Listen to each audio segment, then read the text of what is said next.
Yo, what's going on, people? And the moment we've been waiting for is finally here. Operation White Noise is now live.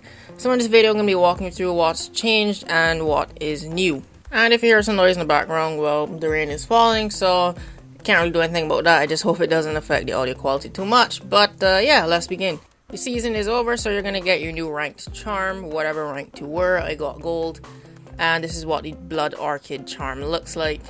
And I'm sadly not really a fan of this one either. Was not wearing the Operation Health one because I didn't like that either, so I guess I'm going to continue to wear the Velvet Shell Gold on my guns.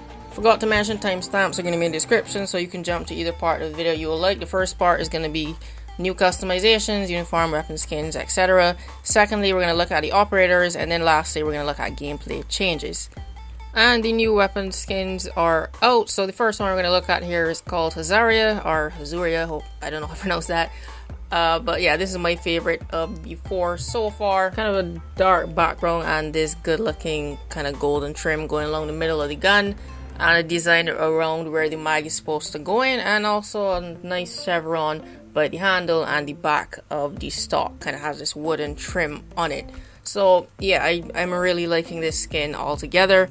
Next up, this one is called Tiger Claw. We got a giant tiger here taking up most of the gun, and at the front, the back of the stock and the base of the handle, there's this kind of wooden finish and these symbols kind of etched into the wood, and the guardrails at the front of the gun kind of have this golden accent going on. Yeah, really liking this color combination going on here. Those artists at Ubisoft really know what they're doing. Next up, this one is called Furl, and I'm assuming by these three marks in the middle of the gun and the name, those are actually supposed to be claw marks, kind of like something clawed through the middle of the gun, and that the area around it is kind of a little bit orangish, reddish going on.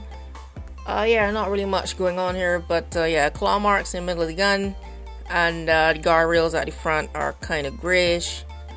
Yeah, not really much going on here, but it looks pretty okay to me. And this last one is called Phoenix. As you can see why, yeah, there's just a phoenix taking up most of the gun. And yeah, that's gonna be it for the seasonal skins. Next up are the charms, and I have no idea how to describe any of these items to you. Maybe have some kind of special meaning in Korea, but yeah, they're pretty lost on me.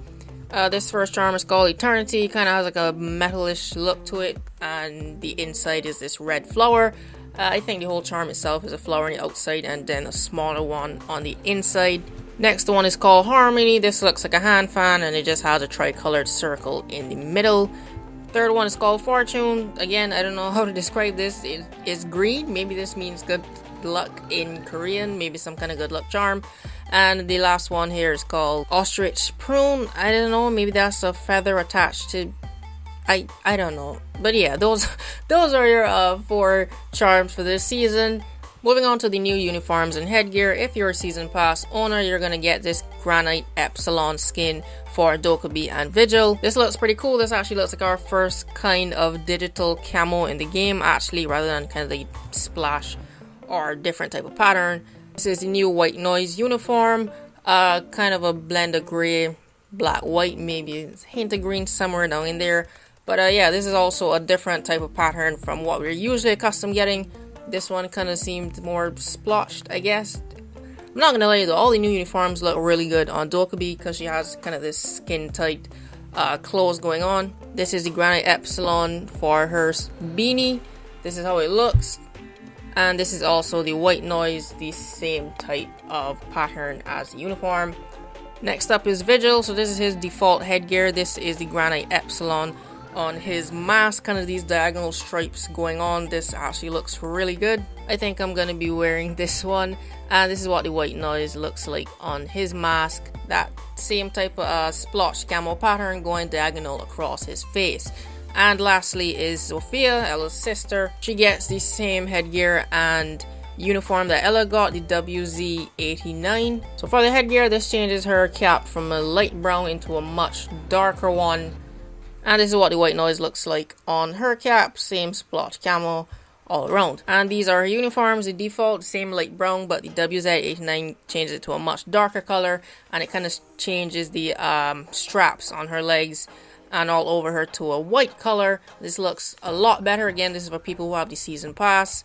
And lastly, this is the white noise. This doesn't look quite as good, but yeah, it looks okay. Once again though, these new uniforms that you can buy actually look better on the DLC operators. Here's Buck, for example. It changes his white to the splotch pattern, and this looks pretty good. And at first glance, you probably might not tell if it's Buck if somebody in a different uniform just ran past, because you're accustomed just seeing this white uniform pass, and you can tell if it's Buck or Frost. And it'll be a little harder to differentiate who it is. Not to mention, unlike the Blood Arcade, the bottom of his pants kind of stay this lightish color, but with the white noise uniform, it actually changes them to a much darker color. And the same thing goes for Frost's uniform. But speaking of Frost, one of her headgears has been changed, the minus 40 degrees. Before, it used to look like this metal plate was covering her face. Now it looks like her usual headgear, but she just has a hoodie over her head and a white splotch where the faceplate used to be. This looks much better in my opinion. I did not like that metal plate on her face, so I may consider buying this one instead. She's not the only person who received changes. Mira also looks different. I don't know, she always kind of used to look weird to me, like her top half was extremely short and the uniform looked a lot bigger on her, but they changed it and she looks a lot better. And I could be wrong, but I don't always remember seeing these gas tanks on her back. So she kind of looks a bit more proportional now and a bit smaller. Overall, a pretty good change, I would say. And for the Mute fans, the new Mute Elite skin has been added in. Here's what it looks like.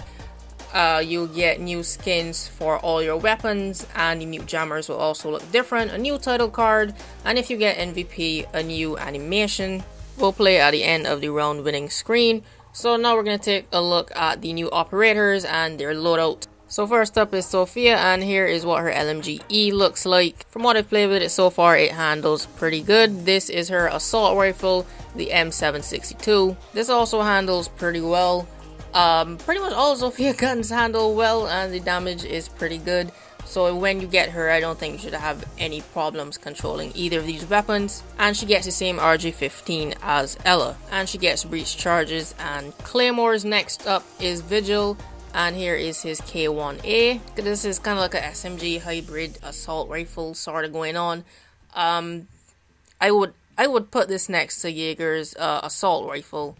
It's actually pretty close to that. This is the BOSG 12.2. The damage is down to 125. I'm pretty glad about that, because for TTS I've been seeing it up in the 160s and then it went down to 130. So I guess they decided on 125 as the damage. And here's a pretty cool thing about this gun. You can actually put grips on it, but the grips actually look different. Instead of our usual long vertical foregrip, we actually get this short stubby foregrip. So there are 3 types of grips in the game, but 2 of them do the exact same thing. Next up is the SMG-12, and I'm calling it no, this is going to get nerfed. This gun is going to be nerfed. Maybe a recoil boost or less ammo, but this is so stable. This is kind of like having Mira's gun as your sidearm.